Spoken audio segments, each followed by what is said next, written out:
So we have went deep for the last however many 30 minutes about the mindset, why it's important. You know, we came up with the analogy of the roaring fire in the inner hearth, right? And the smoke that comes up from there.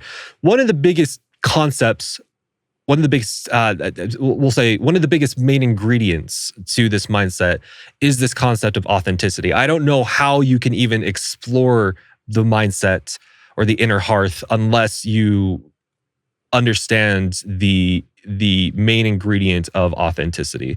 And this is something that you really want to dive into. It's something I really want to dive into. So for those, I mean, there are several different definitions for authenticity. So what is the Nick Sherwink definition of authenticity in the context of what we've been talking about? Yeah, I think that you are 1 out of 8 billion people in the world, and there's only you. There is no other Wyatt Troy, right? Like, you are the only one. I'm the only Nick Sherwink, straight up, you know? And we get lost and out of alignment with ourselves by paying so much attention to what everybody else is doing. All right. There's so many trends. There's certain clicks and labels and sounds and lanes. And ultimately, we all want to be successful.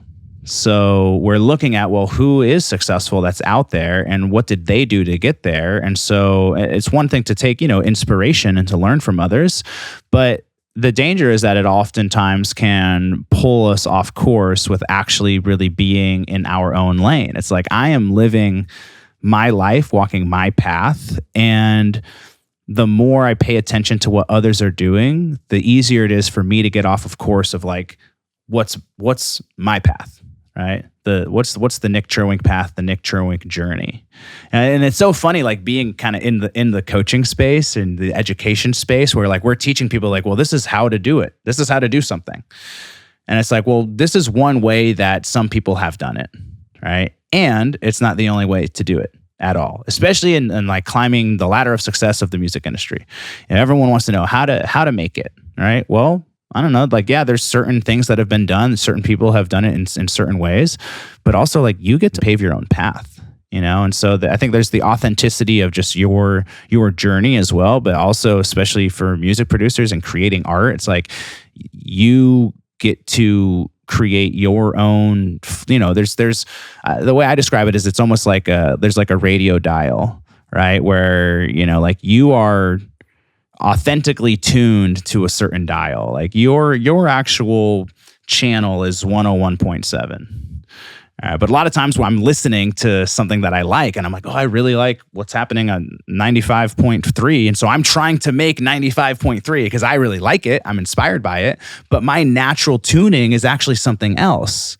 So rather than looking at what everybody else is doing, following what other people are, even what you're inspired by, it's like, figure out like what your thing is, what actually lights you up, what feels. And I think the compass to follow is like, what do you have a lot of fun making? Maybe I like listening to this. Maybe I like this style or this scene, but like what actually lights me up when I'm in the creative process, right? I'm going through that right now where I'm looking at like, okay, with my coaching, I'm like, there's a lot of demand for people that want help with marketing and they want help with branding. They want help with the music business stuff. And I could chase that. I can make a lot of money doing that. I have. Paying attention to where's the energetic alignment within myself. I'm like, do I actually really love this? Does it light me up? Like, what's the stuff that lights me the up? And rather than chasing, okay, here's the money, here's the trends, here's the opportunity, let me really start to figure out like what lights me up the most, what feels the best. Like that's my authentic lane, So I'm still even currently in the process of really figuring that out. Like what's the stuff the type of people I love working with, the type of work I really love to do, the type of gift that I feel like I can bring to the world, that I can bring to the marketplace, that literally only Nick Sherwink can do. You know what I mean? Like that's the real artist journey. Is like Deadmau5 was not like listening to everybody else and being like, how should I get on like a certain label, what kind of label and how can I be the most successful? He's just like, this is what the I like doing. All these innovators that a lot of people look up to, Skrillex, for everybody in the bass music scene, like always, you love Skrillex. Okay, Skrillex was not listening to anybody else and being like, oh, I should do that, right? He was just in the studio doing what lit him up, and that's why he was so successful. And so that's like the really hard I think kind of fork in the road, is there's weird paradox of like, all right, I want to be successful and this is what people are doing to be successful. So let me kind of follow that. While at the same time, what's probably going to make you the most successful is to not do any of that and follow your own authentic lane and path, to be at that really like true, I think, high level of leadership and innovation. If we continue your analogy of the radio stations, right? Applying what we've been talking about with the mindset, that to me that looks like, you said you were on what, 101.7, and you're listening over on 97.9, and not, and you could be enjoying that. You could be, oh, this is great. I love listening to this. I even want to make stuff like this, let's say. But I think where most people get lost in the weeds is then they are 101.7 and they try to become 97.9, right? Where I think the mindset way would be what is working over on 97.9 and what resonates with me for me to bring back to 101.7, to integrate into what I am doing. And so you're not becoming them. You're not even copying them. You are seeing what works and then you're bringing it back and putting it through your own, throwing your own spice into it, creating your own version of what it, or applying. So am I on the right path? Am I? Yeah, totally. Just getting inspired by what's being done. I also think what's so important, especially as an artist, is go listen to a bunch of other stations, right? Don't just listen to that other one, and don't just listen to the one that like you always like really like listening to. Like there's so much flavor and color and sound and sensory fun things to play with. There's so much adventure. There's so much exploration. This is why people love traveling the world. But we usually are like so zeroed in on like this one thing, I think even for myself, this is what was coming up for me recently. I was sharing, like I was having some breakthroughs around, like I'm really zeroed in on like the EDM niche. Because that's really great business advice of like niche down, like really get super clear on like who your market is. Like, and as I get more tuned into like what I enjoy, I'm kind of like, man, there's a lot of other flavors out there. There's a lot of other artists I could be working with that aren't just EDM artists. Like maybe I want to sign some rappers. I'm actually working with a metal band right now. It's like, oh, let me go like play with some other flavors and see what's out there, see where the inspiration is. Because I think for me, it all really boils down to back to that question: what lights you up? What gets you inspired? But yeah, certainly, it's like cool. Like let's learn some techniques and some stuff from what other people are doing. Cool. It's a big difference between borrowing stuff or getting inspired versus straight up just like emulating and copying, which there's just a lot of that happening. So what do you feel like is a real life tangible example of someone not being authentic? Like what is a classic example of these people that you're coaching where you're like, oh, yep, that's a classic example of someone not living in authenticity? I think the easiest thing to recognize is just when, you hear music and you're like, yeah, I've heard this song a million times. Like there's nothing, unique about it. Right. And it's hard. It's like, how do you kind of find your own, your own unique sound? But, I mean, you hear it a lot in music, and I don't want to, I'll be the last one to talk about anybody's music because I'm not even making music. So who the f am I to say anything about that? Also, you can just see it in people's marketing as well. Like there's so many trends, when you're like, I think that's one of the biggest ones is you just see people hopping on trends of like, oh, this is, what is going viral right now. So like, let me start dancing in my video, or let me do this, or let me do that. And it's like the whole intention from where it's coming from is I'm chasing success, right? Like, oh, that worked for somebody else. Okay, let me jump on this trend. Let me try to do that.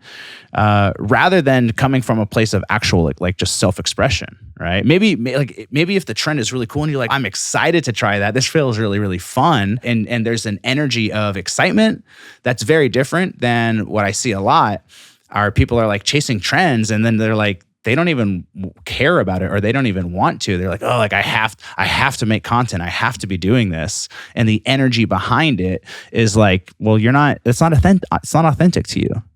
If there's that feeling of incongruency, that feeling of resistance, then that's not authenticity. That's you just like begrudgingly chasing trends because you think you have to do that to be successful. I think that's the biggest thing a lot of artists are really going through. Oh, I have to play the content game. It's like, well, what's actually authentic to you? You probably should, because it's a great way to build a fan base. But if you feel like you have to, then there's some sort of misalignment there, because you're not actually tapped into like what's your authentic way to express yourself. So social media is a really, really big one to unpack, and just creating content as well. You brought up a memory that I haven't thought about for a while, but have you ever done much research into or heard about the concept of true community versus pseudo community? You ever done that? No. This is exactly with what you're talking about right now. So pseudo community is actually very dangerous. And so we as individuals, and actually going back to the death web that we were talking about, we want a community. We want a community for many different things, not only just because we don't want to be isolated, but we want, friendship, we want, fulfillment, we want to be able to have meaningful relationships, meaningful conversations, and do meaningful activities, and so on and so forth. And so a real community is, there are people, whether it's you and me just as friends, Nick, or it's us as a music production community or an EDM community or whatever. A real community is a community where people can be authentic. They can show up, they can disagree, they can agree, they can bring up counter arguments, they can reinforce good arguments, they can do whatever, you know what I mean? You are not just you're not being a pseudo community. And a pseudo community is the people in the community who absolutely disagree. They're absolutely hate certain things that are going on. They're not showing up as their real selves, but yet they kind of just nod their heads and go along with the status quo and pretend like everything's okay. And so I feel like a lot of what you're describing is a lot of the members of the music production community, singer-songwriter community, EDM community, so on and so forth, showing up as the pseudo community. They see these trends. They're not showing up as their true selves. They see this thing and they don't want to rock the boat. And so they're like, well, it's working and people are, people are getting blown up from that. So they kind of just nod their heads and they're like, okay, I'll do it.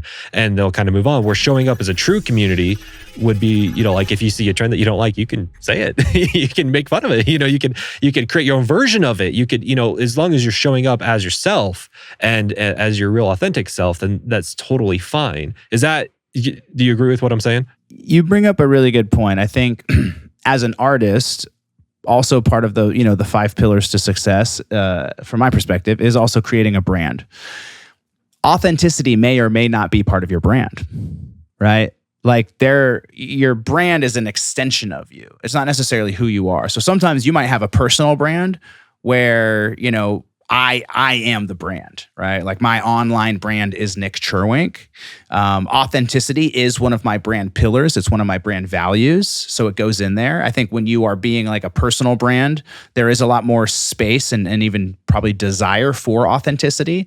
But also at the same time, your artist brand doesn't have to necessarily be you. It can be almost like a character. It's an extension of yourself. It's a story that's being told. So yes, I like you're bringing up actually back to the definition of authenticity. You're reminding me of a definition that I was introduced to that I think is really what you're hitting on, which is true authenticity would be to actually be real and show the whole thing, right? If I only show you the nice, cool version of myself, I'm not actually really being authentic. This is something I had to embrace in my own personal journey, where I was kind of like just a nice guy and I always got along with everybody and I never rocked the boat. And I was like, but wait a minute, there's this whole other part of myself that's like, yeah, I get mad sometimes. I get depressed sometimes. I get pissed off sometimes. There's this whole other almost shadow side of myself that I was disconnected from. That authenticity really means that I am the full spectrum. I'm in touch with the full that full whole spectrum of who I am. And if I'm really being authentic, then it's kind of like, if I'm in a bad mood someday and you encounter me when I'm in a bad mood and I'm being authentic, then I'm gonna like let you know I'm in a bad mood and I'm not gonna pretend, right? I think if definitely in the industry, we're oftentimes wearing masks where it's like, okay, cool, I'm just got to be cool with everybody all the time, and I'm pretending that I'm, a certain type of way.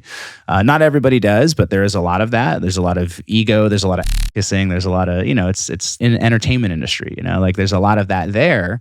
And at the same time, when it comes to having a brand, there's a difference between your public-facing artist brand and then who you are as an actual person and your personal relationships and how you show up. Hopefully on the personal side, you do show up authentically. But also at the same time, as an artist with a brand, you don't have to show your fans everything all the time and rock the boat, or like your brand, like Marshmello is one of the biggest EDM brands in the world.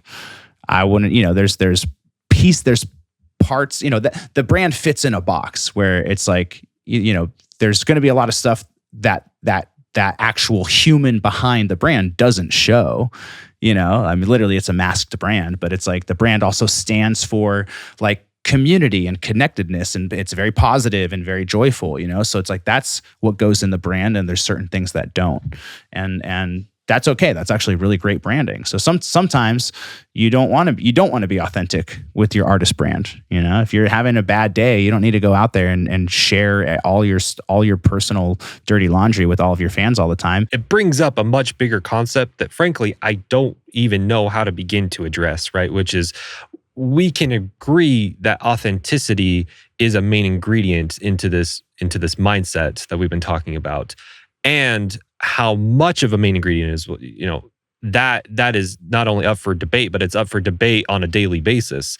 It's up for debate depending on your brand. It depends on where you're at in your brand. It depends on where you're at personally. And there's so many variables. And so it's so hard to quantify what true authenticity really is and what it should be and what it shouldn't be. And you see what I'm saying? Like this is such a much bigger brain conversation than I intended. But it's not. Yeah. We're deep down the rabbit hole right now. Yeah, it's not black and white. I mean, I think initially the conversation around authenticity was just like, for me, in a big way, just like boiling down to like, are you just kind of chasing trends and chasing sounds and chasing success, versus are you actually, as an artist, really expressing what feels real and what feels true for you, especially in the studio with your music. I think, it's hard, man. It's hard because it is a business and there is a truth about marketing. I think what's true for a lot of artists is they also, like making different styles of music, but also putting out a bunch of different styles of music might not be the best thing for your business. It might make more sense to just like only put out a certain style because that's what your brand is and that's who your specific market is that you're marketing. So, again, there's no right or wrong way. But I think, back to the fire, as long as whatever you're doing it with some fire, and you're keeping that fire lit, and you're staying passionate, you're staying excited. I think it is also part of an artist's job to push the boundaries a little bit. It's like, okay, maybe this is a little outside of my brand, but let me not be scared of that. This is who I am. This is what I'm inspired by. This is what I'm excited about. Artists sometimes are playing it maybe a little bit too safe, where if there's something on your heart and your soul that you want to share and you want to express, whether that's musically or whether that's through your brand and your content, I say go for it. We need more of that. The rapper NF? You ever listen to NF before? Oh, dude, love him. Okay. He's sick. Okay. Yeah, he's so amazing. Good. Do you know the song Mansion? You listen to that song? I'm not sure off the top of my head. Okay, so it's one of those older ones, but this completely applies to what we're talking about. So in the song Mansion, NF talks about his mental mansion and how there are rooms that are absolutely destroyed inside of his mental mansion because of horrible traumatic events that have happened. There's rooms that he makes all pretty, and that's where he brings his guests in, and so on and so forth. And where I'm going with this is authenticity.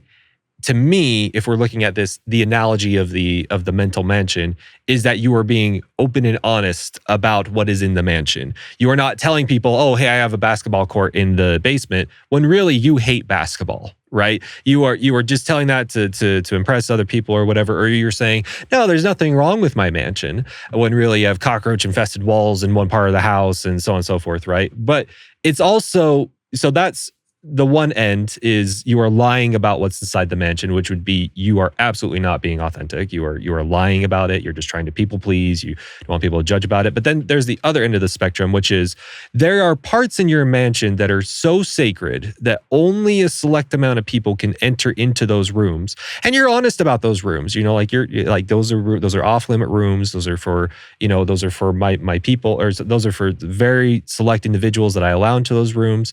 But you see what I'm saying? Like you acknowledge them, but that doesn't mean you need to let everyone in them. And that's a part of authenticity too. I think that's what you were saying, which we know that Marshmello is a real person. We know that he has insecurities and fears and regrets and so on and so forth.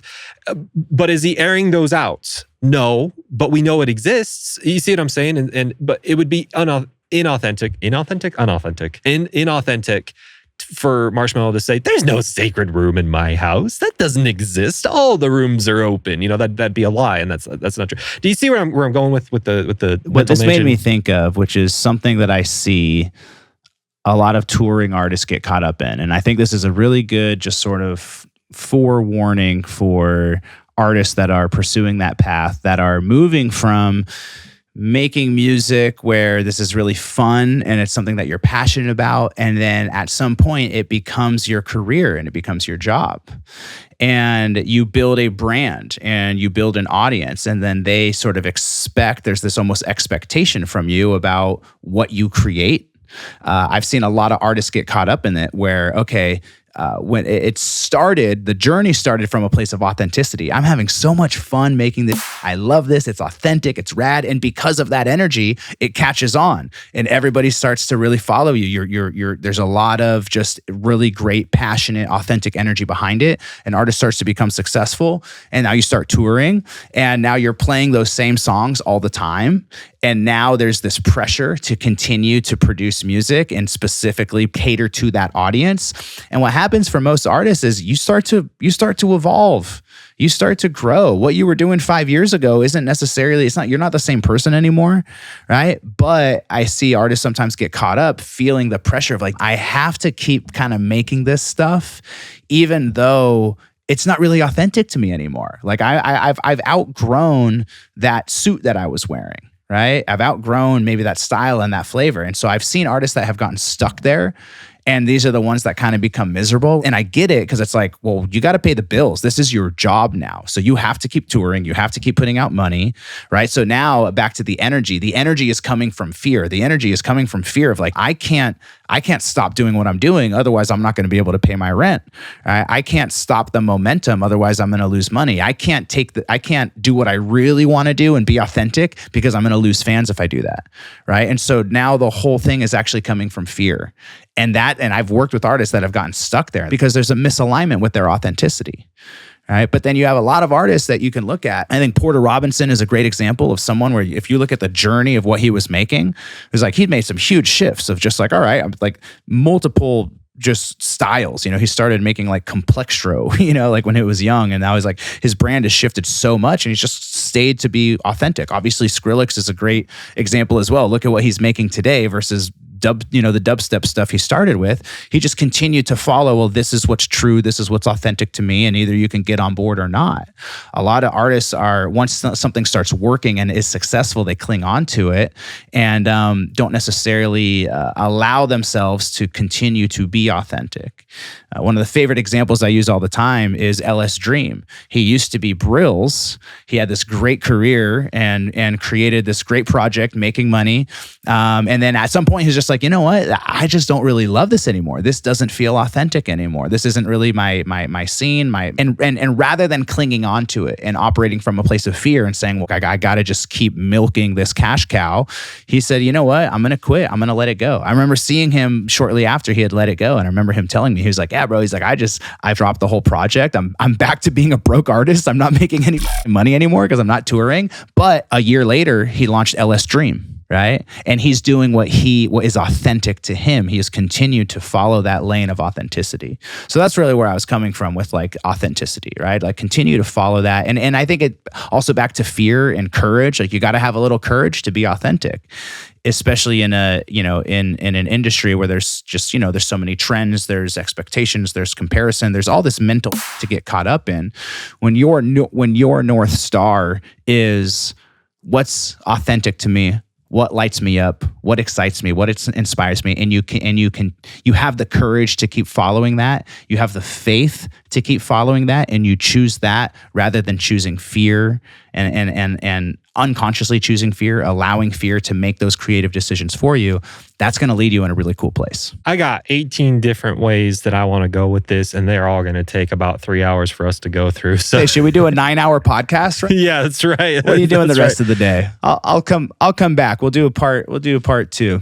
Well, I guess part 3.